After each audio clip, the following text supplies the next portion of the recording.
Olá pessoal, tudo bem?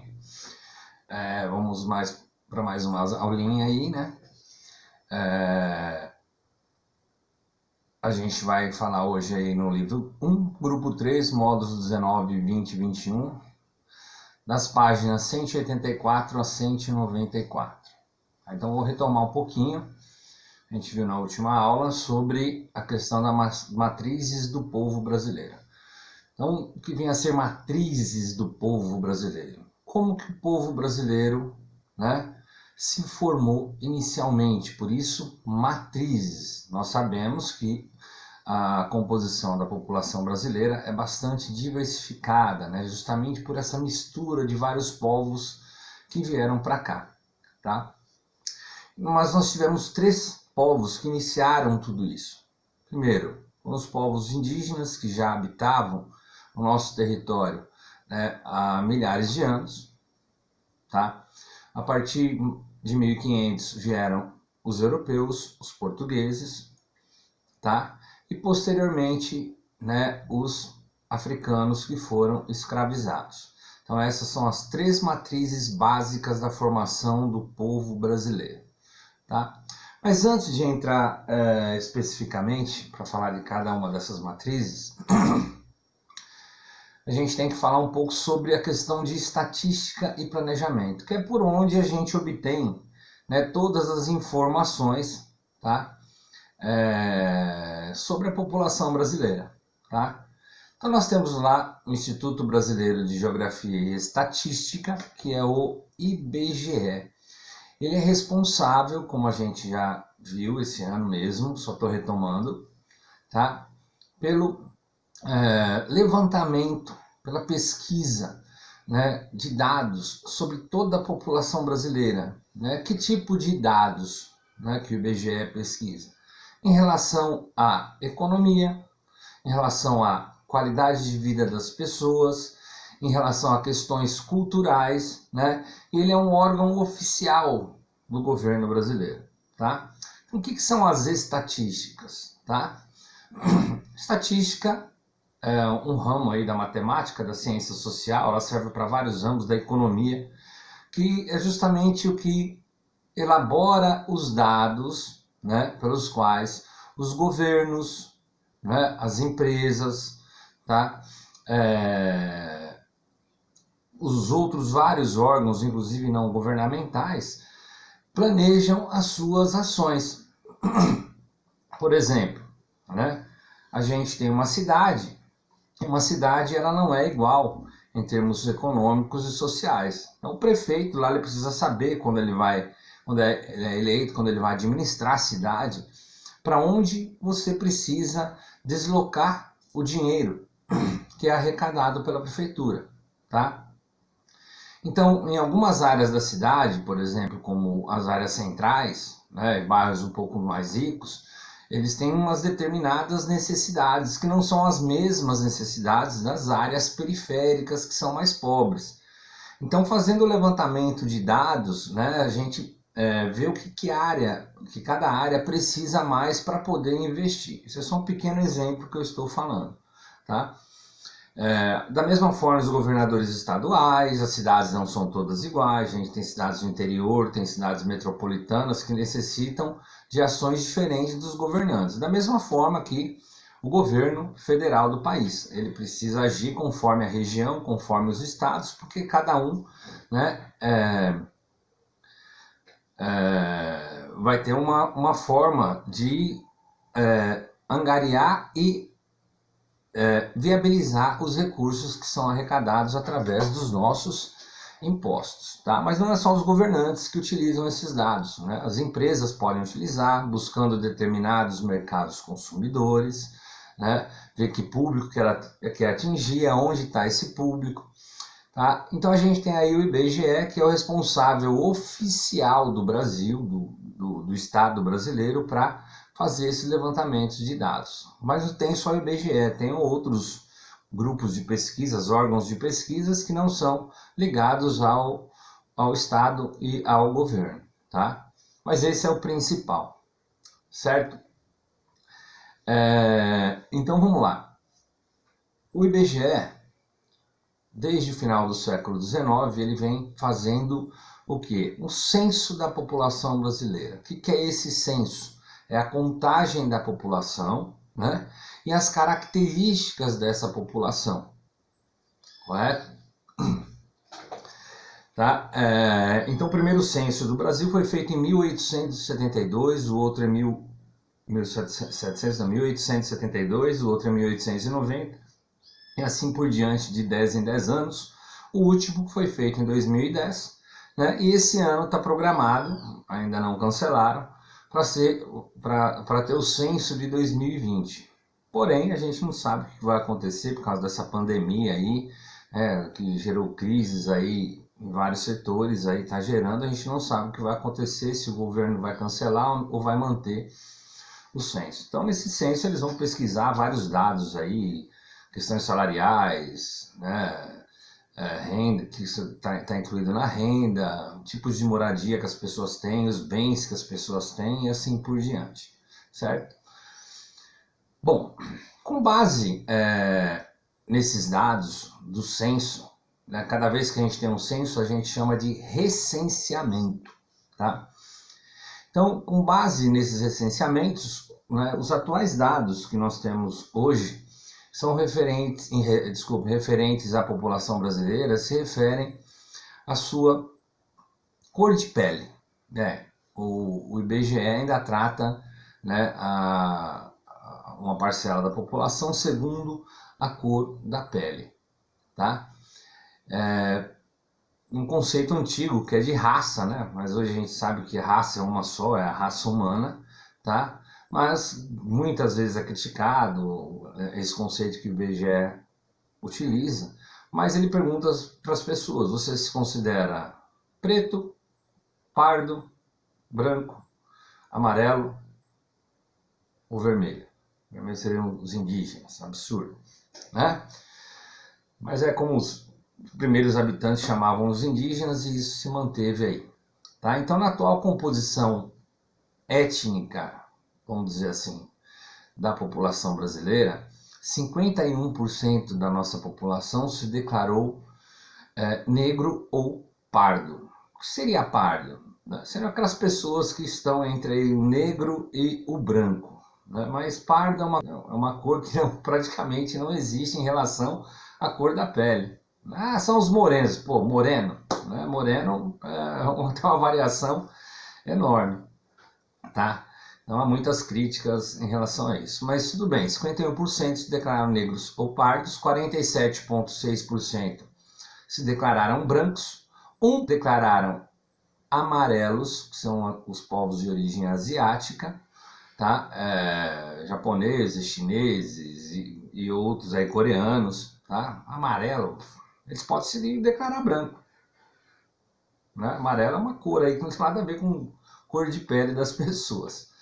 E 0,4% se declararam indígenas. Vejam bem, né? O recenseador, aquele que está fazendo a pesquisa nas casas, ele pergunta para a pessoa e ele tem que anotar aquilo que a pessoa falar.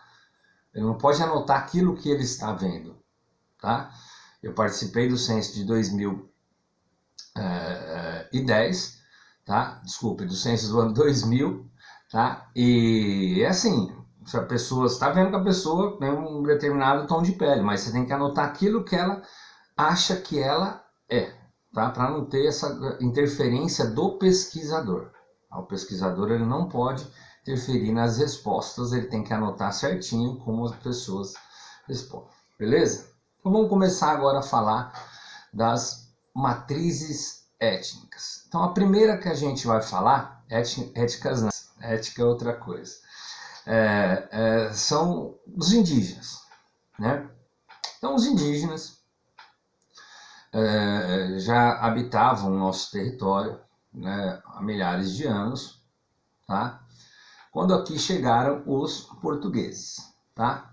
Calcula-se que haviam aí no Brasil em torno de 8 milhões de indígenas. Esse número não é exato, é mais ou menos aí, né? Algumas pesquisas relatavam 1 milhão, mas aí outros pesquisadores foram mais a fundo e disseram que haviam mais indígenas do que alguns disseram por aí. Então, mais ou menos no território que hoje é o Brasil, que não era demarcado ainda como território brasileiro, né, habitavam esses indígenas, tá? E esses indígenas também não eram todos iguais, como ainda hoje, até hoje não são. Não adianta você falar que chamar pessoas de índio e achar que índio é tudo igual, porque não é, né? Havia, né, mais ainda, e ainda há uma grande diversidade de etnias que têm línguas diferentes, né? Alguns costumes diferentes, apesar de serem parecidos, tá? E mais de 300 línguas faladas aí, né, entre esses povos indígenas, tá? Interessante é que alguns povos indígenas hoje, dentro da Amazônia, ainda não tiveram contato nenhum com o branco, tá? E esses povos necessitam, às vezes, serem vacinados, né? Porque o contato, eles não têm resistência a muitas doenças dos brancos e até de outras tribos indígenas que já tiveram contatos com os brancos, tá? Então eles pegam o quê? A FUNAI, que é a Fundação Nacional do Índio, que tenta proteger aí esses índios, e vão lá com outros grupos indígenas tentar conversar, falar e convencer esses grupos. Você imagine, né? Um grupo indígena que nos dias de hoje ainda não teve contato com o branco, né? Ele vive ali de forma ainda, entre aspas, primitiva, da mesma forma como viviam os índios quando chegaram os portugueses, né? E a gente sabe que uma coisa que acabou com os índios aqui, que a gente vai falar melhor depois, são as doenças trazidas pelos europeus. Então, o objetivo é não exterminar essas nações que restaram aí, tá?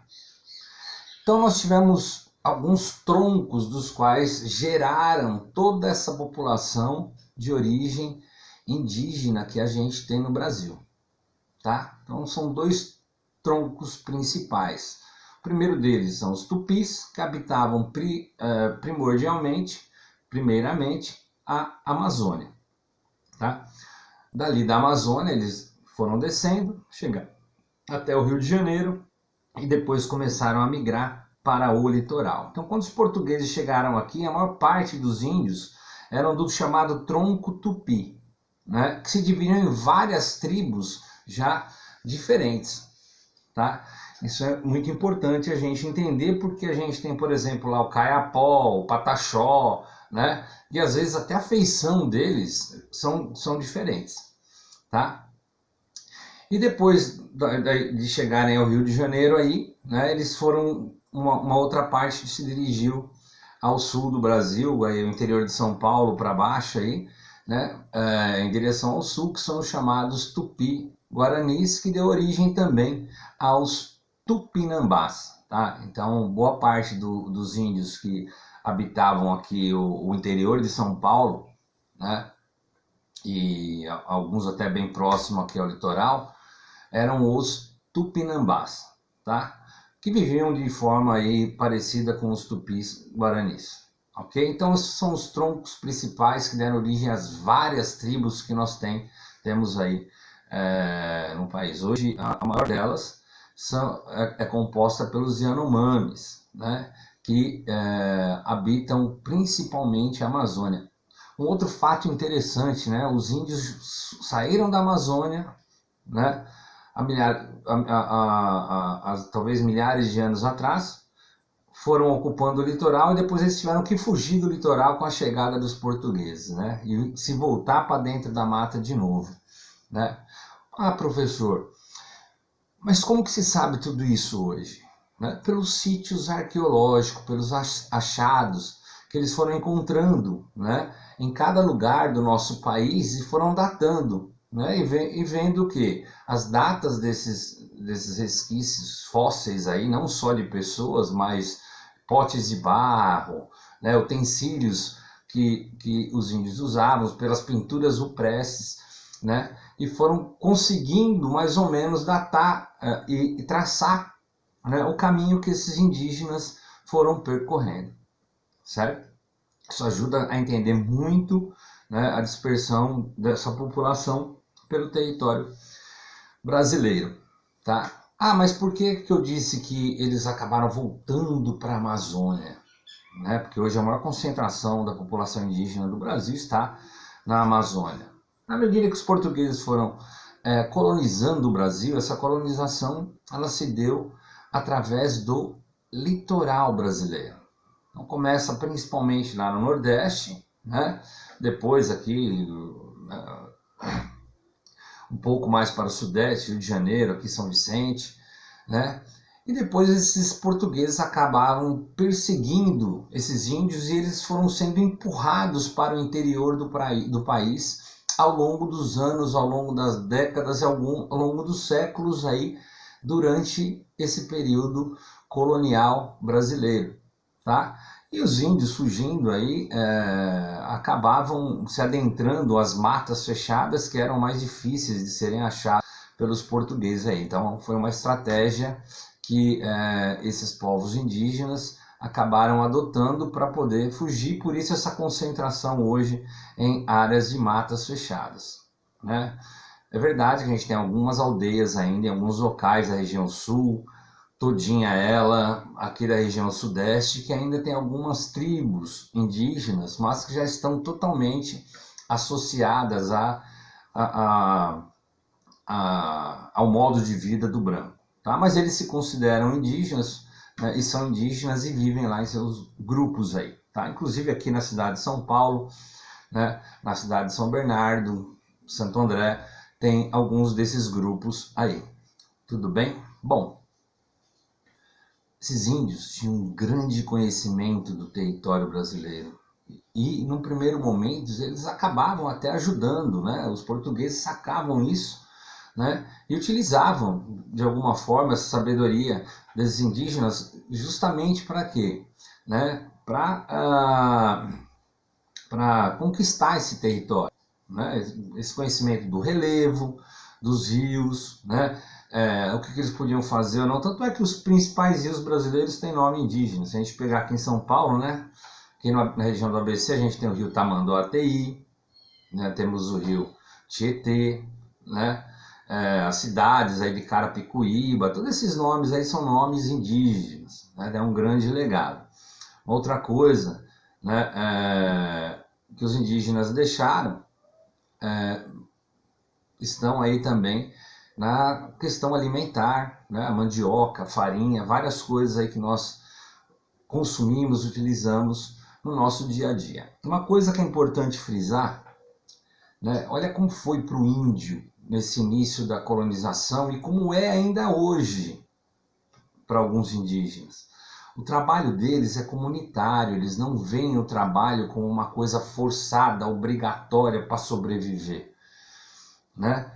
O trabalho é uma atividade como se fosse um lazer, né? Cultivar a roça deles, né? Os seus produtos, os seus animais, né? E eles não tinham, em alguns hoje que vivem dessa forma também não têm, a noção da propriedade privada, ou seja, isso é meu, né? Essa parte do território é minha, essa parte do espaço é minha. Não, tudo pertence à comunidade indígena, aldeia, tudo que é produzido, tudo que é feito, tá? É para a comunidade, tá? Você vai para um trabalho ou para caça, né? Tudo é feito por todos com uma pequena divisão aí entre homens e mulheres, né? O trabalho mais braçal, mais duro, geralmente feito pelos homens, as mulheres aí ficam com trabalhos mais ligados à aldeia, né? A hora de tomar banho, de brincar, tudo isso se mistura com a atividade do trabalho, não tem aquela rigidez de ter que fazer aquilo naquele momento, naquele dia, tudo é adequado às necessidades, tá? As necessidades que eles têm, naturalmente. Agora você imagina, né? Quando chegam os europeus aqui, os portugueses tentam fazer eles trabalharem forçadamente como escravos, porque antes dos negros eram os índios que eram escravizados, né? Muitos não aceitavam, se rebelaram, né? Inclusive tribos inteiras acabavam praticando o genocídio, o suicídio, né? Chamado de suicídio coletivo, né? Porque eles não aceitavam aquela situação. tá? Então, um último ponto para finalizar, a população de indígenas reduziu-se bastante, né, no território brasileiro, né? Ela vem se mantendo aí, até crescendo devido a algumas leis de proteção, mas vários fatores, né? Primeiro, os portugueses, né, eram muito mais fortes em termos de armamentos, né, para caçar esses índios, perseguir esses índios. Outro ponto que eu já havia falado no início da aula foram as doenças. Os índios não tinham resistência para as doenças, vírus. A gente está num momento de pandemia e a gente está vendo que a gente não tem anticorpos aí para lidar com o tal do coronavírus. Isso, né, afeta uma porção da população. Agora, se imagine os índios não conheciam nenhuma gripe, um resfriado simples, né? Foi sendo trazido aos poucos pelos portugueses aí, tá? E várias outras doenças que eles dizimavam. A hora que chegava uma doença dessa em uma tribo, acabava com a tribo de uma vez só, né? Então isso é muito cruel. Mas hoje em dia, esses índios ainda têm uma relativa organização social. Beleza? Vou encerrar esse vídeo agora. No próximo vídeo a gente vai falar das duas outras matrizes, que são os europeus, no caso do Brasil, os portugueses, e afrodescendentes, os negros trazidos da África. Belezinha? Então até o próximo vídeo.